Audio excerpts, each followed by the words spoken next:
আসসালামু আলাইকুম এভরিওয়ান, কেমন আছেন সবাই? আশা করি আল্লাহ তাআলার অশেষ রহমতে সবাই খুব ভালো আছেন। আলহামদুলিল্লাহ, আমিও ভালো আছি। আজকে আমি আপনাদের সাথে শেয়ার করব কোনো রকম ঝামেলা ছাড়াই, বাটাবাটি বা ব্লেন্ডারে ব্লেন্ড করার ঝামেলা ছাড়া খুব সহজেই কিভাবে চিকেন কাবাব তৈরি করে দীর্ঘদিন সংরক্ষণ করবেন এ টু জেড রেসিপি শেয়ার করছি। আশা করি ভালো লাগবে। প্রথমেই এখানে আমি একটা প্যান নিয়েছি এবং সেই সাথে আমি মেজারমেন্ট কাপ দিয়ে মেপে 300 গ্রামের মতো ডাল অফ স্কিনে ভিজিয়ে রেখেছিলাম। তো দেখুন ডালগুলো কিন্তু ফুলে 3 ডাবল হয়ে গিয়েছে, এরকম আর কি। আর এখানে আমি 1 কেজি মুরগির বুকের মাংস এই যে এরকম মিডিয়াম সাইজ করে কেটে নিয়েছি। একেবারে ছোট ছোট কিন্তু করিনি, মানে আমি যেহেতু এগুলো প্রেশার কুকারে সেদ্ধ করব, এজন্য কিন্তু একটু বড় বড়ই রেখেছি, এতে করে একটু আঁশ থাকবে, খেতে খুবই ভালো লাগবে। আচ্ছা যাই হোক, এখন এখানে আমি প্রথমে 1.5 টেবিল চামচ রসুন বাটা দিয়ে দিলাম এবং সেই সাথে এখানে আমি 1.5 টেবিল চামচের মতো দিচ্ছি আদা বাটা। আদা এবং রসুনের পরিমাণটা আমি এখানে সম পরিমাণে অ্যাড করছি। এখানে ছোট্ট একটা টিপস দেই, মুরগি দিয়ে যদি কোনো কিছু আপনারা তৈরি করেন তখন কিন্তু আদা এবং রসুনের পরিমাণটা সম পরিমাণে দেবেন, মানে মুরগি দিয়ে যে কোনো টাইপের রান্নাই হোক সেটা। তো স্বাদ মতো লবণ দিয়েছি, লাল মরিচের গুঁড়ো দিয়ে দিলাম 1 চা চামচ, দিয়েছি এখানে জিরা গুঁড়া 1 চা চামচ, ধনিয়া গুঁড়া 1 চা চামচ এবং দিয়ে দিচ্ছি গরম মশলা গুঁড়া 1 চা চামচ। আর রেডিমেড কাবাব যে মশলাটা, আমি সেই কাবাব মশলাটা এখানে আমি ব্যবহার করছি 2 টেবিল চামচ। আর আমার হাতে বানানো একটা মশলা যেটার ভিতরে সব ধরনের মশলা আছে, মানে জয়ফল জয়ত্রী এগুলোও আছে, তো সেগুলো থেকে আমি 1/2 চা চামচের মতো দিয়েছি। অনেকটা দিলে আবার যদি বেশি মশলাদার হয়ে যায়, তো এর জন্য 1/2 চা চামচ ব্যবহার করেছি। এখানে কিছু কুচানো পেঁয়াজ দিয়ে দিলাম আর 3 থেকে 4 টেবিল চামচ রান্নার রেগুলার তেল দিয়ে এবার সব কিছু খুব সুন্দরভাবে হাত দিয়ে আমি মেখে নিচ্ছি। এভাবে মেখে নিতে আমার খুবই কষ্ট হয়, কারণ পরে আমার অনেক বেশি হাত জ্বালা করে। তারপরেও কি আর করার, যেহেতু আমি প্রেশার কুকারে এগুলো সেদ্ধ করব, সেজন্য খুব সুন্দরভাবে একটু হাত দিয়ে মেখে নিচ্ছি। এতে করে সব মশলা টশলা একসাথে, মানে মাংস প্লাস ডাল একসাথেই ভালোভাবে একটু মিশে যাবে, এজন্য হাত দিয়েই কাজটা করে নিচ্ছি। আমার সচরাচর মানে এরকম হাত দিয়ে মাখার হ্যাবিটটা খুবই কম, কারণ আমার হাত অনেক জ্বালা করে, তো এই জন্য আমি কখনোই এটা করি না। মানে হয় না, ঠেকায় না পড়লে আসলে করা হয় না, এরকম আর কি।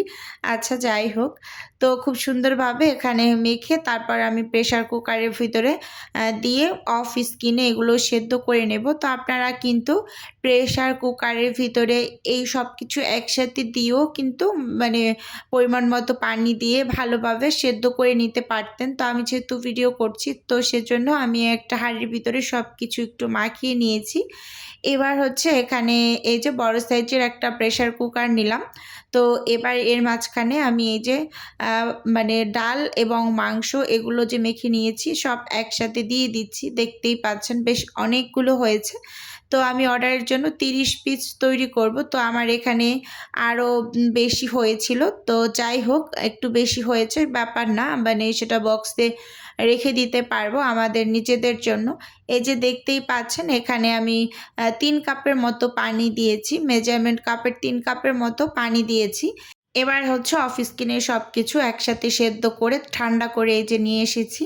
এবার একটু ভালোভাবে লক্ষ্য করুন, এই যে দেখুন এখন পর্যন্ত একটু বড় সাইজ করে মাংসগুলো কেটে নেওয়ার ফলে এই যে এটা কিন্তু একটু আঁশ জালি জালি ভাব আছে। তো এই ভাইবসটাই আমি রাখতে চাচ্ছিলাম, এই জন্য কিন্তু মাংসগুলোকে একটু বড় কাট করে কেটেছি।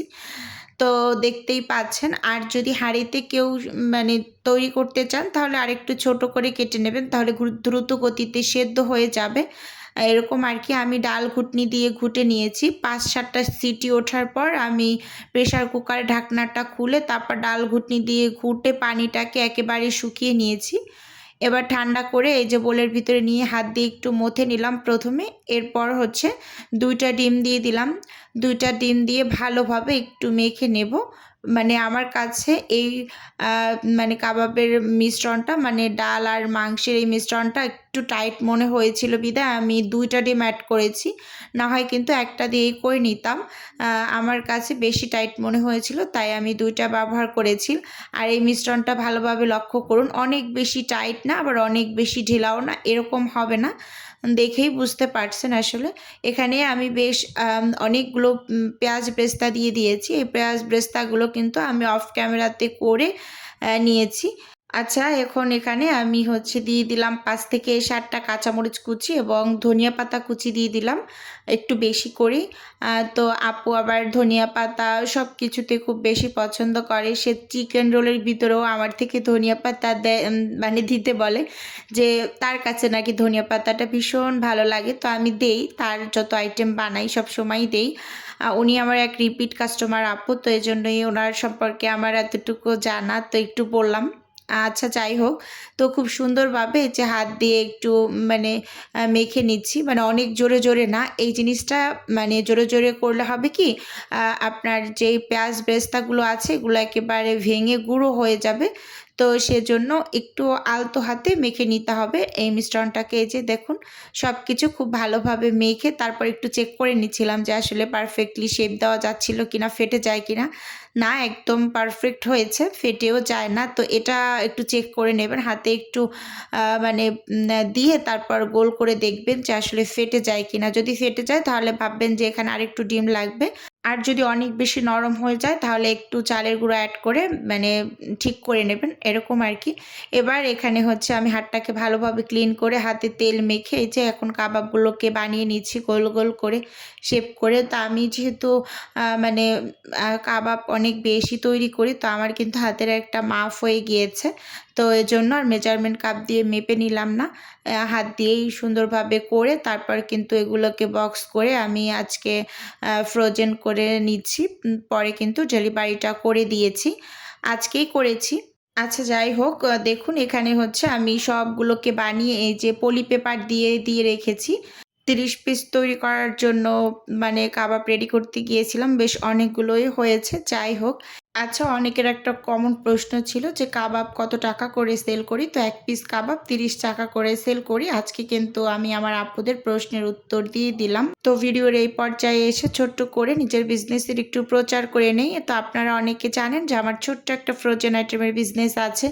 যদি কেউ কোনো টাইপের ফ্রোজেন খাবার অর্ডার করতে চান বা কোনো রকম পিঠা অর্ডার করতে চান তাহলে স্ক্রিনে দেওয়া হোয়াটসঅ্যাপ নাম্বারে নক দিলেই কিন্তু আমি A to Z বলে দেব। আর যদি কেউ অর্ডারটি সরাসরি কনফার্ম করতে চান তাহলে স্ক্রিনে দেওয়া হোয়াটসঅ্যাপ নাম্বারে কল করে সরাসরি অর্ডারটি কনফার্ম করতে পারবেন। শুধুমাত্র ঢাকা সিটির মাঝেই ক্যাশ অন ডেলিভারিতে প্রোডাক্ট দেওয়া হয়। আপনি হাতে প্রোডাক্ট পেয়ে তারপর ডেলিভারি ম্যানের কাছে পেমেন্ট করে দিতে পারেন বা আমাদের বিকাশ নাম্বারেও পেমেন্ট করে দিতে পারেন। এই যে এখানে প্যাকেট করে নিয়েছি। তো অনেক আপুদের একটাই কোশ্চেন যে আপু আপনি কিভাবে খাবার ফ্রোজেন করেন। তো এই যে আমি যেই ফ্রিজটাতে খাবার ফ্রোজেন করি তো আপনাদের একটু দেখিয়ে দিচ্ছি। এটা আমার ছোট্ট একটা ফ্রিজ, এটার ভিতরে আমি আমার সব ধরনের খাবার আইটেমগুলো বানিয়ে তো এভাবে করে কিন্তু ফ্রোজেন করি, তারপর ডেলিভারি করে দিই। তো আমি অনেক বেশি খাবার কিন্তু বানিয়ে কখনোই মানে ফ্রোজেন করে ফ্রিজে রাখি না। এটা আমার শুধুমাত্র বিজনেস পারপাসে কেনা। আমি তো সবসময় অর্ডার নেওয়ার পরে খাবার তৈরি করে ডেলিভারি দেই, মানে এক রাতের মতো রাখি এরকম আর কি। এই যে দেখুন সবগুলো খাবারই কিন্তু বক্স করা, আর পরোটাগুলোও কিন্তু আমি প্যাকেট করে নিয়েছি। এগুলো হচ্ছে ডেলিভারি দেওয়ার আগ মুহূর্তে একটু ক্যামেরা বন্দি করেছি। আপনারা এই কোশ্চেনটা অনেকেই করেন যে আপু কীভাবে ফ্রোজেন করেন। তো আমি যেই ফ্রিজে ফ্রোজেন করি এই ফ্রিজে শুধুমাত্র খাবার ছাড়া অন্য কোনো আইটেম আমি এখানে রাখি না। এই যে আমি যে নাগেটস, রোল এগুলো যে আমি করেছি সেগুলো কিন্তু আমি বক্স করে নিচে রেখে দিয়েছি। আপনাদের এই যে দেখিয়ে দিচ্ছি একটু বক্সগুলো, এই যা এরকম অনেকগুলো বক্স আছে নিচে। তো এই বক্সের ভিতরে করেই আমি হচ্ছে খাবার রাখি, আর পরোটাগুলো তো এরকম প্যাকেট করে তারপর কিন্তু ফ্রোজেন করি, রুটিও এরকম করে ফ্রোজেন করি। আর যদি আমি ট্রেতে করে কোনো খাবার রাখি উপরে একটা পলি পেপার দিয়ে তারপর কিন্তু রেখে দেই। তো আমার এই ফ্রিজটার ভিতরে আমি আমার মানে অর্ডারের খাবারগুলোই শুধুমাত্র রেখে থাকি, অন্য কোনো খাবার এখানে রাখি না। তো আজকে কিন্তু আমি আমার এই যে ফ্রিজটাকেও দেখিয়ে দিয়েছি। এটা অনেকেই কমেন্টস করেন যে আপু কীভাবে ফ্রোজেন করেন, তো দেখিয়ে দিলাম। এটা কিন্তু আমার ছোট্ট একটা ফ্রিজ। তো এই ফ্রিজটার ভিতরে আমি আমার বিজনেসের যত খাবার দাবার আছে সেগুলোই কিন্তু এরকম সুন্দর করে রেখে দেই। আচ্ছা, যাই হোক, আজকের ভিডিও বন্ধুরা আপনাদের কাছে কেমন লেগেছে চাইলে অবশ্যই কমেন্টস করে জানাতে পারেন। তো আজকে এখান থেকে বিদায় নিচ্ছি। আল্লাহ হাফেজ।